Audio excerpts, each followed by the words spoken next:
Assalamualaikum warahmatullahi wabarakatuh. Perkenalkan, nama saya Wil Alfitri.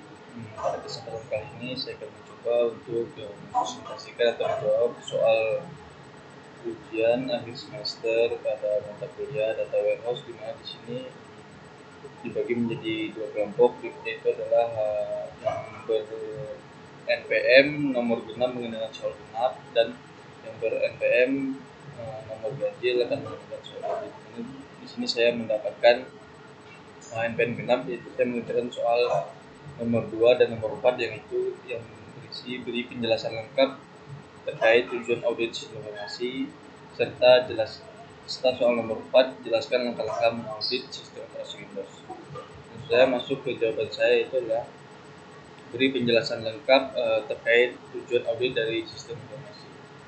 Menurut Weber tahun 1999 terdapat 4 tujuan utama mengapa perlu dilakukannya audit sistem informasi, yaitu adalah pertama, mengamankan aset atau aktivia yang berhubungan dengan instalasi sistem informasi, mencakup perangkat keras, perangkat lunak, fasilitas manusia, file, data, dokumentasi sistem, dan peralatan pendukung lainnya, sama halnya dengan aktivia lainnya. Maka aktivia ini juga perlu dilindungi dengan memasang pengendalian internal. Perangkat keras bisa rusak karena unsur kejahatan ataupun sebab lain. Perangkat lunak dari isi file data dapat dicuri, peralatan pendukung dapat dihancurkan atau digunakan untuk tujuan yang tidak diotorisasi. Karena konsentrasi aktivia tersebut berada pada lokasi pusat sistem informasi, maka pengamanannya pun menjadi perhatian dan tujuan yang sangat penting. Yang kedua itu adalah menjaga integritas data. Integritas data merupakan konsep dasar audit sistem informasi. Integritas data berarti data memiliki atribut kelengkapan atau completeness, sehat dan jujur atau soundness, kemurnian atau purity, ketelitian atau veracity. Tanpa menjaga integritas data, organisasi tidak dapat memperlihatkan potret dirinya dengan benar. Akibatnya keputusan maupun langkah-langkah penting di organisasi salah sasaran karena tidak didukung dengan data yang benar. Yang ketiga itulah tujuan dari audit sistem informasi adalah menjaga efektivitas sistem. Sistem informasi dikatakan efektif hanya jika sistem tersebut dapat mencapai tujuannya. Untuk menilai efektivitas sistem, auditor sistem informasi harus tahu mengenai kebutuhan pengguna sistem atau pihak-pihak pembuatan keputusan yang terkait dengan layanan sistem tersebut. Selanjutnya, untuk menilai apakah sistem menghasilkan laporan atau informasi yang bermanfaat bagi penggunanya, auditor perlu mengetahui karakteristik user berikut proses pengambilan keputusannya. Dan yang terakhir itulah tujuan dari audit sistem informasi, yaitu adalah mencapai efisiensi sumber daya. Suatu sistem sebagai fasilitas pemrosesan informasi dikatakan efisien jika ia menggunakan sumber daya seminimal mungkin untuk menghasilkan output yang dibutuhkan. Efisiensi sistem pengolahan data menjadi penting apabila tidak ada lagi kapasitas sistem yang menampung. Jadi semua sistem berguna atau berfungsi sesuai dengan kebutuhan masing-masing pengguna. Selanjutnya, soal nomor 2, jelaskan langkah-langkah mengaudit sistem operasi Windows. Berikut ini merupakan pemeriksaan pengaturan sistem secara keseluruhan dan kontrol umum lainnya untuk memastikan kepatuhan sistem secara keseluruhan dengan kebijakan organisasi Anda.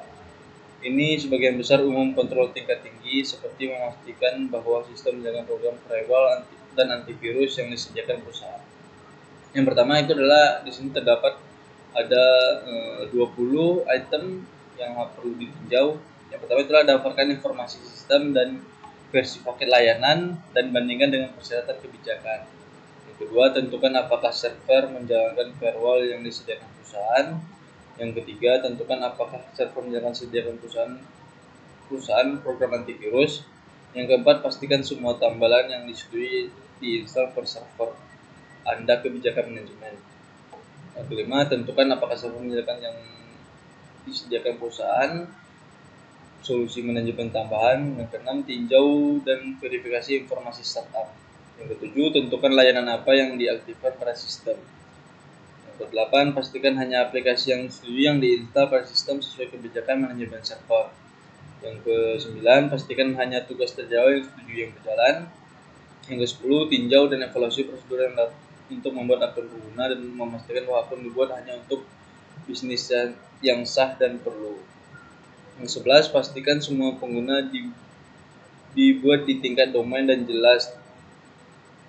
dijelaskan dalam direktori aktif. Setiap pengguna harus melacak pada karyawan atau tim tertentu. Yang ke-12, tinjau dan evaluasi penggunaan kelompok dan tentukan pembatasan penggunaannya. Yang ke-13, tinjau dan evaluasi kekuatan kata sandi sistem.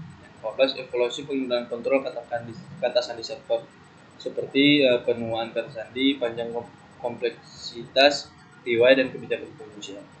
Yang ke-15, tinjau dan evaluasi penggunaan hak pengguna dan keamanan opsi yang ditetapkan ke elemen dalam pengaturan kebijakan keamanan. Yang ke-16, meninjau dan mengevaluasi penggunaan dan kebutuhan akses jarak jauh termasuk koneksi RAS, FTP, Telnet, SSH, VPN, dan metode lainnya.